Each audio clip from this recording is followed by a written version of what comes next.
Good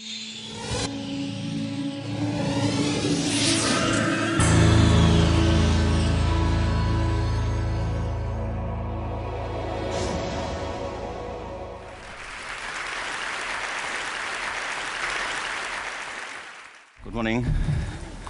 How are you? It's been great, hasn't it? I've been blown away by the whole thing. In fact, I'm leaving.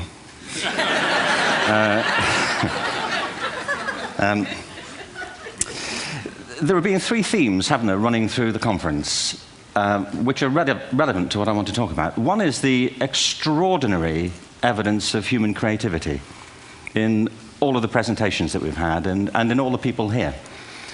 Just the variety of it and the range of it.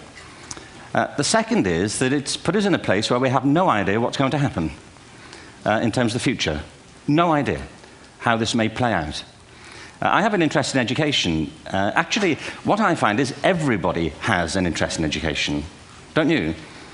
I find this very interesting. If you're at a dinner party and you say you work in education, actually, you're not often at dinner parties, frankly, if you work in education, you're not asked, you know, and you're never asked back, curiously. That's I think that strikes me.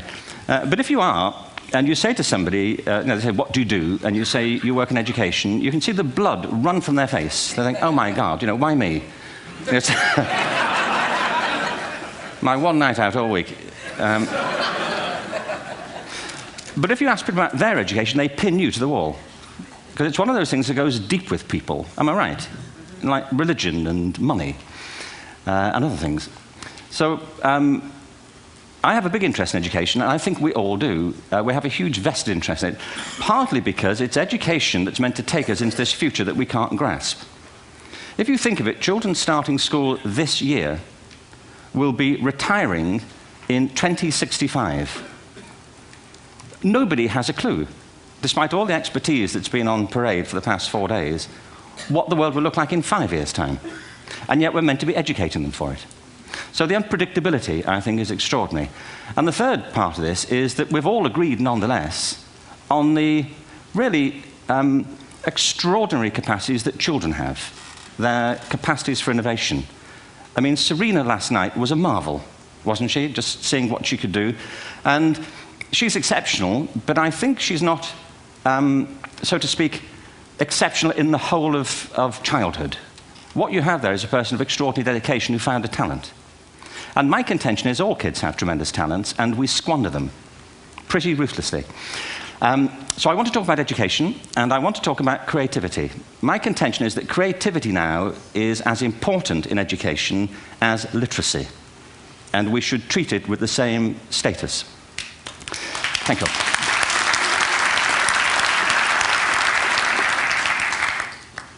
That was it, by the way. Thank you very much. So, 15 minutes left. Well, I was born... No, I had a great story recently, I love telling it, of a little girl who was in a drawing lesson. She was 6, and she was at the back drawing, and the teacher said this little girl hardly ever paid attention. And in this drawing lesson, she did. And the teacher was fascinated. She went over to her and she said, "What are you drawing?" And the girl said, "I'm drawing a picture of God." And the teacher said, "But nobody knows what God looks like." And the girl said, "They will in a minute."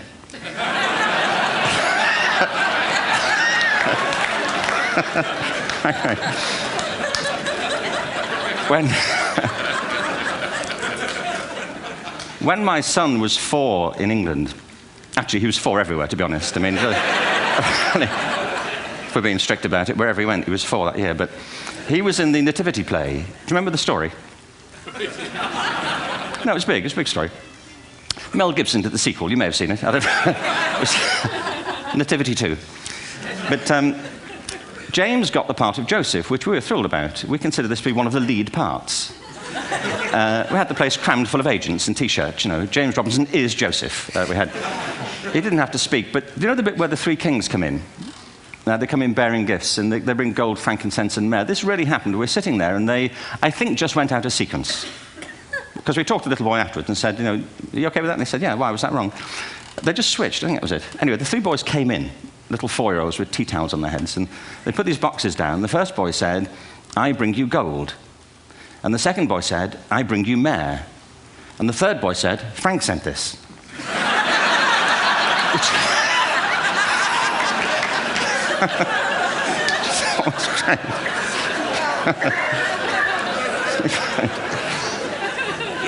What these things have in common, you see, is that kids will take a chance.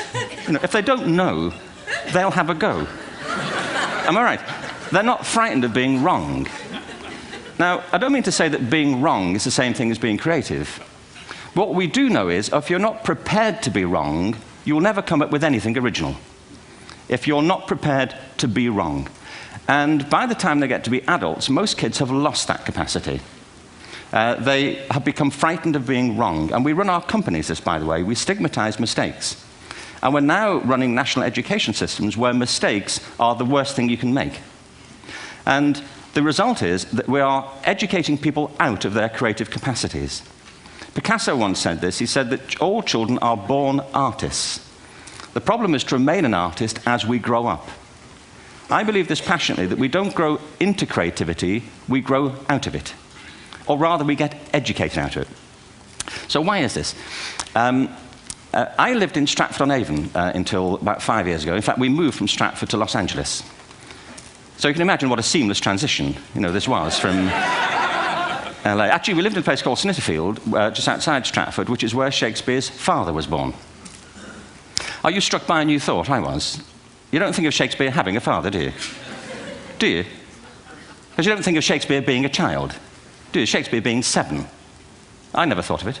I mean, he was 7 at some point. He was in somebody's English class, wasn't he? Do you understand? Really? How annoying would that be?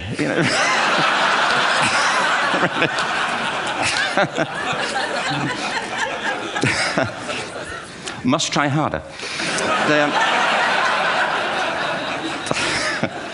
Being sent to bed by his dad to Shakespeare. Go to bed now, to William Shakespeare, and put the pencil down, and stop speaking like that. It's confusing everybody.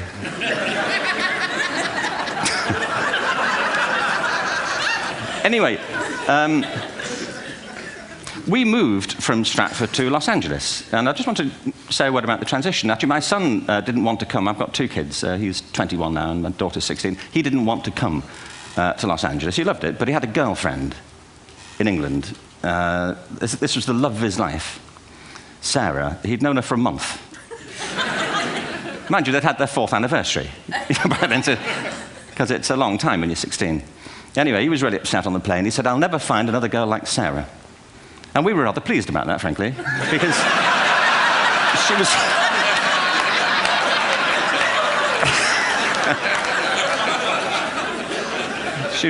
was the main reason we were leaving the country.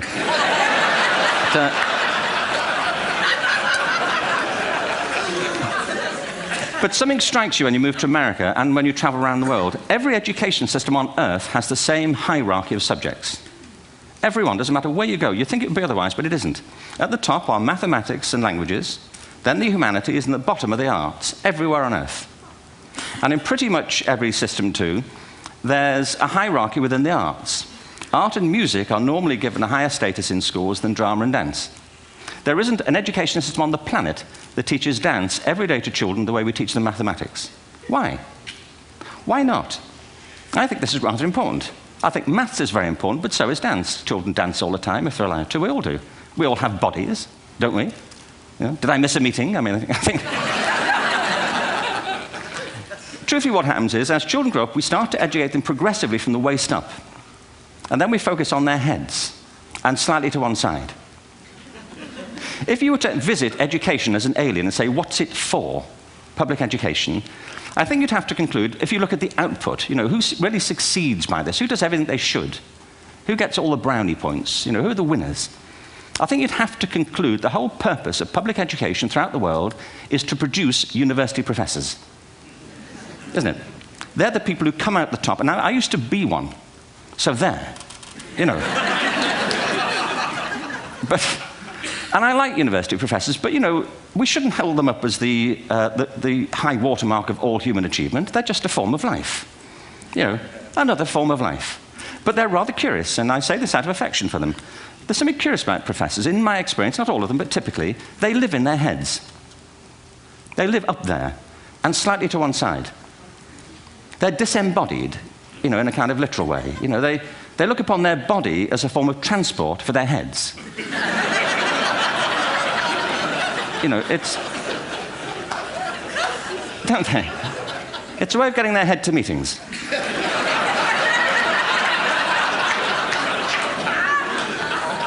If you want real evidence of out-of-body experiences, by the way, get yourself along to a residential conference for senior academics and pop into the discotheque on the final night. And there you will see it. Grown men and women writhing uncontrollably off the beat.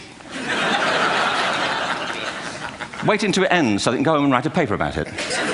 Now, our education system is predicated on the idea of academic ability. And there's a reason. The whole system was invented around the world. There were no public systems of education really before the 19th century. They all came into being to meet the needs of industrialism. So the hierarchy is rooted on two ideas. Number one, that the most useful subjects for work are at the top. So you were probably steered benignly away from things at school when you were a kid, things you liked, on the grounds you would never get a job doing that.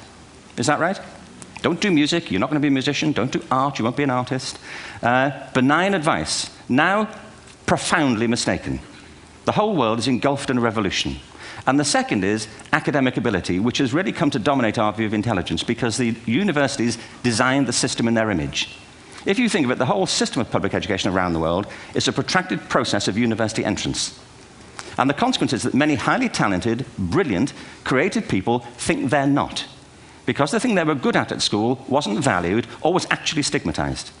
And I think we can't afford to go on that way. In the next 30 years, according to UNESCO, more people worldwide will be graduating through education than since the beginning of history. More people. And it's the combination of all the things we've talked about, technology and its transformational effect on work, and demography and the huge explosion in population. Suddenly, degrees aren't worth anything. Isn't that true? When I was a student, if you had a degree, you had a job. If you didn't have a job, it's because you didn't want one. And I didn't want one, frankly. So, but now, kids with degrees are often heading home to carry on playing video games. Because you need an MA, where the previous job required a BA, and now you need a PhD for the other. It's a process of academic inflation, and it indicates the whole structure of education is shifting beneath our feet. We need to radically rethink our view of intelligence. We know three things about intelligence. One, it's diverse. We think about the world in all the ways that we experience it. We think visually, we think in sound, we think kinesthetically, we think in abstract terms, we think in movement. Secondly, intelligence is dynamic. If you look at the interactions of a human brain, as we heard yesterday from a number of presentations, intelligence is wonderfully interactive. The brain isn't divided into compartments. In fact, creativity, which I define as the process of having original ideas that have value, more often than not, comes about through the interaction of different disciplinary ways of seeing things. The brain is intentionally, by the way, there's a shaft of nerves that joins the two halves of the brain called the corpus callosum. It's thicker in women. Following on from Helen yesterday, I think this is probably why women are better at multitasking. Because you are. Aren't you? There's a raft of research, but I know it from my personal life. If my wife is cooking a meal at home, which is not often, thankfully, but, you know, if she's doing... No, she's good at some things. But if she's cooking, you know, she's dealing with people on the phone, she's talking to the kids, she's painting the ceiling, you know, she's doing open heart surgery over here. If I'm cooking, the door is shut, the kids are out, the phone's on the hook. If she comes in, I get annoyed. I say, Terry, please, I'm trying to fry an egg in here. You know, really.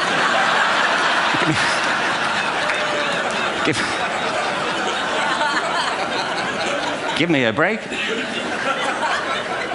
Actually, there was, do you know that old philosophical thing? If a tree falls in a forest and nobody hears it, did it happen? Remember that old chestnut? I saw a great T-shirt, really, recently, which said, if a man speaks his mind in a forest and no woman hears him, is he still wrong?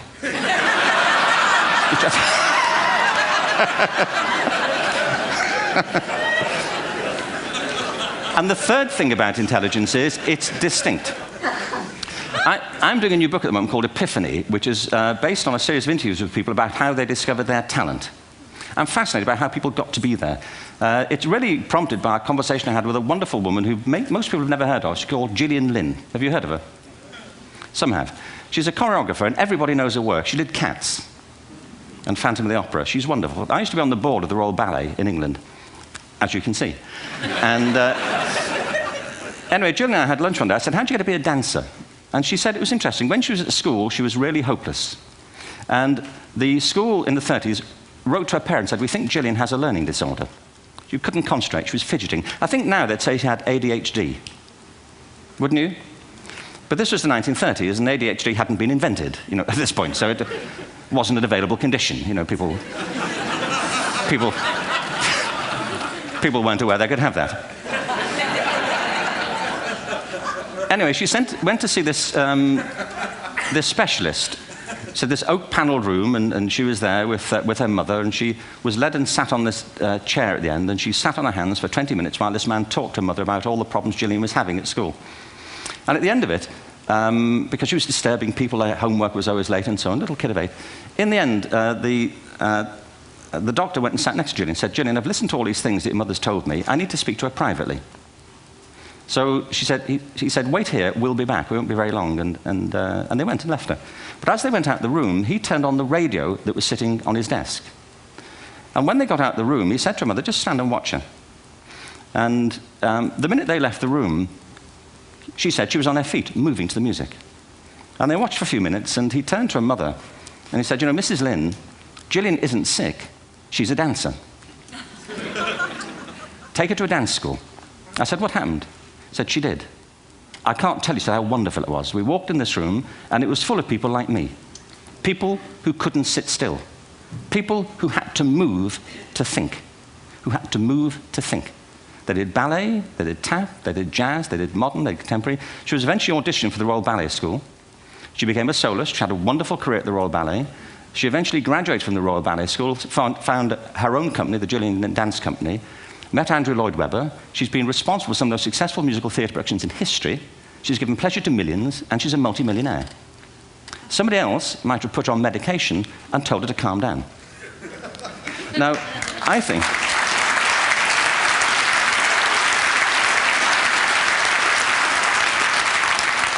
What I think it comes to is this. Al Gore spoke the other night about ecology and the revolution that was triggered by Rachel Carson. I believe our only hope for the future is to adopt a new conception of human ecology, one in which we start to reconstitute our conception of the richness of human capacity. Our education system has mined our minds in the way that we've strip-mined the earth for a particular commodity, and for the future, it won't serve us. We have to rethink the fundamental principles on which we're educating our children.